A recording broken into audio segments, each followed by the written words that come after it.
नमस्कार, मेरा नाम डॉक्टर रितिका जोशी है और आज हम बात करेंगे ब्रेस्ट कैंसर यानी कि स्तन कैंसर के बारे में।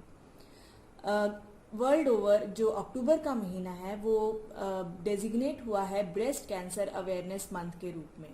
इंडिया में धीरे धीरे ब्रेस्ट कैंसर का जो बर्डन है वो बढ़ता ही जा रहा है। ये एक इंक्रीजिंग ट्रेंड है। महिलाओं में पाया जाने वाला सबसे कॉमन कैंसर ब्रेस्ट कैंसर है इंडिया में, और हर 4 मिनट में एक महिला ब्रेस्ट कैंसर से प्रभावित वो डायग्नोज होती है और हर 13 मिनट में एक महिला इससे अपनी जान गंवा देती है। तो ये एक बहुत ही जानलेवा बीमारी है, लेकिन अगर इसका ठीक से या जल्दी अर्ली स्टेजेस में अगर इसका डायग्नोसिस होता है तो इसका सर्वाइवल रेट फर्स्ट स्टेज में 98% है। तो इसका मेन है कि जागरूकता ही रखना, जागरूकता ही इसका बचाव है। अब हम बात करेंगे कि इसके रिस्क फैक्टर्स क्या हैं। 2 तरह के रिस्क फैक्टर्स होते हैं, एक होते हैं मॉडिफाइबल और दूसरे होते हैं नॉन मॉडिफाइबल।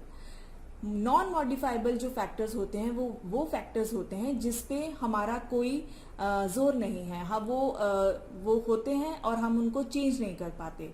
जैसे कि अर्ली मेनार्क होना। अर्ली मेनार्क मतलब बच्चे को जल्दी पीरियड आना शुरू हो जाना, 12 साल से कम की उम्र में पीरियड आना शुरू हो जाना, या लेट मेनोपॉज यानी कि 50 या 51 साल से बाद भी रेगुलर पीरियड आते रहना। ये दोनों ही इस कैंसर के रिस्क को बढ़ाती हैं। इसके अलावा अगर किसी का फैमिली हिस्ट्री है, किसी की बहन, माँ या फर्स्ट डिग्री रिलेटिव में अगर इस कैंसर का हिस्ट्री है तो उसे कैंसर होने का जो चांस है महिला में बढ़ जाता है। तीसरा है जेनेटिक फैक्टर। अगर किसी महिला में BRCA1 या BRCA2 नाम के जो जीन्स हैं वो पाए जाते हैं तो उनमें ये कैंसर होने का जो रिस्क है वो नॉर्मल महिलाओं से ज़्यादा रहता है। बट ये जो जेनेटिक या फैमिली जो हिस्ट्री के जो फैक्टर्स हैं वो सिर्फ 10% महिलाओं में ही देखे गए हैं। जनरली ये कैंसर उनमें ज़्यादा पाया गया है जिनमें कोई भी रिस्क फैक्टर नहीं देखा गया है। इसके अलावा जो मॉडिफाइबल रिस्क फैक्टर हैं वो फैक्टर्स जिसको हम चेंज कर सकते हैं वो हैं ओबेसिटी। अगर आप अपना वजन हेल्दी वजन रखते हैं तो इसका कैंसर का जो रिस्क है वो कम कर सकते हैं। तो एक मॉडिफाइबल रिस्क फैक्टर है ओबेसिटी।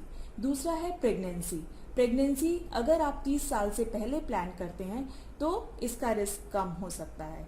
तीसरा है अगर कोई महिला ब्रेस्ट फीडिंग नहीं कर पाती है उसमें भी इसका जो रिस्क है वो बढ़ जाता है। उसके अलावा है किसी महिला में डायबिटीज या हाइपरटेंशन का हिस्ट्री होना, वो भी इसके रिस्क को, कैंसर के रिस्क को बढ़ाता है।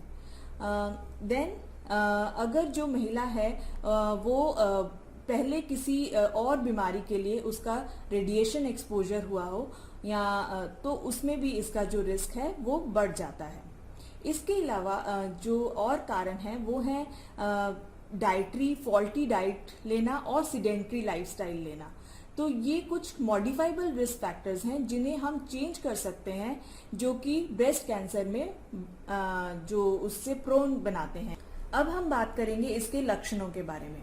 सबसे कॉमन जो लक्षण है वो है ब्रेस्ट लंप का होना। ब्रेस्ट लंप का मतलब कोई तरह का गिठान आपके स्तनों में पाया जाना। ये जो गठान है वो पेनलेस होता है। दूसरा सिम्टम है आपके बगलों में कोई गठान होना। आपको ब्रेस्ट में कोई गठान नहीं मिल रही लेकिन आप जब चेक करते हैं तो आपकी बगलों में कोई गठान का मिलना, वो भी एक तरह का ब्रेस्ट कैंसर का सिम्टम है। तीसरा है कि ब्रेस्ट के ऊपर की जो स्किन है उसमें चेंजेस आना, वो स्केली हो जाना, वो रेड हो जाना, वो हार्ड हो जाना, वो किसी जैसे नींबू या जो संतरा है उसकी जो स्किन होती है, उसका जो कवर होता है उसकी तरह का कोई चेंज आ जाना स्किन में। तो ये भी एक ब्रेस्ट कैंसर का सिम्टम है। इसके अलावा जो निप्पल है उससे किसी तरह का डिस्चार्ज आना, ज़्यादातर खून जैसा डिस्चार्ज आना, ब्लडी डिस्चार्ज आना, ये भी एक सिम्टम है ब्रेस्ट कैंसर का। इसके अलावा अगर निप्पल अंदर की तरफ मुड़ जाता है, इन्वर्टेड हो जाता है, वो भी कैंसर का लक्षण होता है। अब हम बात करेंगे कि ब्रेस्ट कैंसर के जो रिस्क हैं उसे हम कैसे कम कर सकते हैं। ब्रेस्ट कैंसर का जो रिस्क है वो बिल्कुल ज़ीरो हो जाए ऐसा कोई तरीका नहीं है, लेकिन ऐसा ज़रूर है कि अगर आप अपने मॉडिफाइबल जो रिस्क फैक्टर्स हैं उन्हें कंट्रोल में रखते हैं तो इसका जो रिस्क है वो कम हो सकता है। जैसे कि अपना हेल्दी वेट है वो अचीव करें, अपना सिडेंट्री लाइफस्टाइल को चेंज करके एक्टिव लाइफस्टाइल रखें, सक्रिय जीवन शैली रखें, अपना डाइटरी जो हैबिट्स हैं उनको चेंज करिए, हेल्दी डाइट लीजिए जिसमें फ्रूट्स और वेजिटेबल्स हों।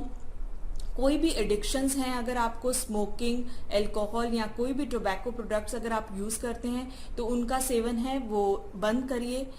उसके बाद प्रेगनेंसी जो है आप 30 साल से पहले प्लान करें और लगभग कम से कम 6 महीने ज़रूर ब्रेस्ट फीडिंग करें।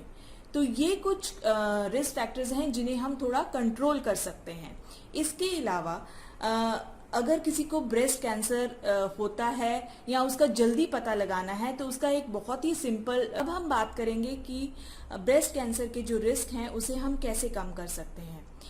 ब्रेस्ट कैंसर का जो रिस्क है वो बिल्कुल ज़ीरो हो जाए ऐसा कोई तरीका नहीं है, लेकिन ऐसा ज़रूर है कि अगर आप अपने मॉडिफाइबल जो रिस्क फैक्टर्स हैं उन्हें कंट्रोल में रखते हैं तो इसका जो रिस्क है वो कम हो सकता है। जैसे कि अपना हेल्दी वेट है वो अचीव करें, अपना सिडेंट्री लाइफस्टाइल को चेंज करके एक्टिव लाइफस्टाइल रखें, सक्रिय जीवन शैली रखें, अपना डाइटरी जो हैबिट्स हैं उनको चेंज करिए, हेल्दी डाइट लीजिए जिसमें फ्रूट्स और वेजिटेबल्स हों। कोई भी एडिक्शंस हैं, अगर आपको स्मोकिंग, अल्कोहल या कोई भी टोबैको प्रोडक्ट्स अगर आप यूज़ करते हैं तो उनका सेवन है वो बंद करिए। उसके बाद प्रेगनेंसी जो है आप 30 साल से पहले प्लान करें और लगभग कम से कम 6 महीने ज़रूर ब्रेस्ट फीडिंग करें। तो ये कुछ रिस्क फैक्टर्स हैं जिन्हें हम थोड़ा कंट्रोल कर सकते हैं। इसके अलावा अगर किसी को ब्रेस्ट कैंसर होता है या उसका जल्दी पता लगाना है तो उसका एक बहुत ही सिंपल टेस्ट है जो आप हर महीने अपने घर में कर सकते हैं, वो है सेल्फ ब्रेस्ट एग्जामिनेशन। हर महिला को 20 साल की उम्र के बाद अपना सेल्फ ब्रेस्ट एग्जामिनेशन हर महीने ज़रूर करना चाहिए। पीरियड आने के 7वें से 10वें दिन के बीच में आप अपना ब्रेस्ट सेल्फ एग्जामिनेशन कर सकते हैं, जिसमें आपकी जो उंगलियां हैं, इन उंगलियों के जो पल्प हैं उनसे आप उसके जो फ्लैट से अपना ब्रेस्ट शीशे के सामने खड़े होके आप चेक कर सकते हैं। एक तरफ से शुरू करेंगे, अगर क्लॉकवाइज या एंटी क्लॉकवाइज आपको पूरा देखना है, और जब आप ब्रेस्ट दोनों देख लेते हैं तो उसके बाद अपनी जो बगले हैं उनको भी आप चेक करिए। शीशे के सामने खड़े होंगे तो आपको दिखेगा कि आपके निप्पल्स ठीक हैं, आपका ब्रेस्ट साइज दोनों ठीक हैं, या कोई और स्किन में जो चेंजेस हैं वो तो नहीं है। तो ये जो ब्रेस्ट सेल्फ एग्जामिनेशन है ये आप खड़े होके भी करेंगे और लेट के भी करेंगे। और अगर हर महिला ये 20 साल की उम्र के बाद हर महीने करती है तो जो ब्रेस्ट में होने वाली जो चेंजेस हैं उसे वो जल्दी पकड़ सकती है। तो ये एक इम्पॉर्टेंट पॉइंट है।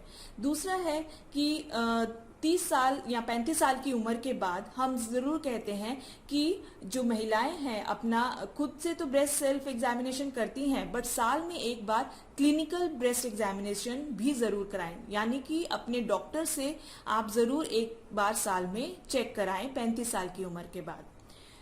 ये भी रिकमेंडेड है कि 40 साल की उम्र के बाद हर महिला को साल में एक बार मेमोग्राफी या सोनोमेमोग्राफी ज़रूर करानी चाहिए। और जिन महिलाओं में family history of breast cancer होता है उनमें अपने डॉक्टर से कंसल्ट करके पहले से ही जो है मेमोग्राफी ईयरली कराने को कहा जाता है। तो ये कुछ बातें हैं जिनका हम ख्याल रखेंगे तो हम ब्रेस्ट कैंसर को जल्दी पकड़ सकते हैं, इनिशियल स्टेजेस में पकड़ सकते हैं, और अगर इसका डायग्नोसिस होता है तो ट्रीटमेंट जल्दी हो सकता है, और अर्ली स्टेजेस में जब इसका ट्रीटमेंट मिलता है तो इसका जो सर्वाइवल रेट है वो लगभग 98% है। So be aware and protect yourself. Thank you.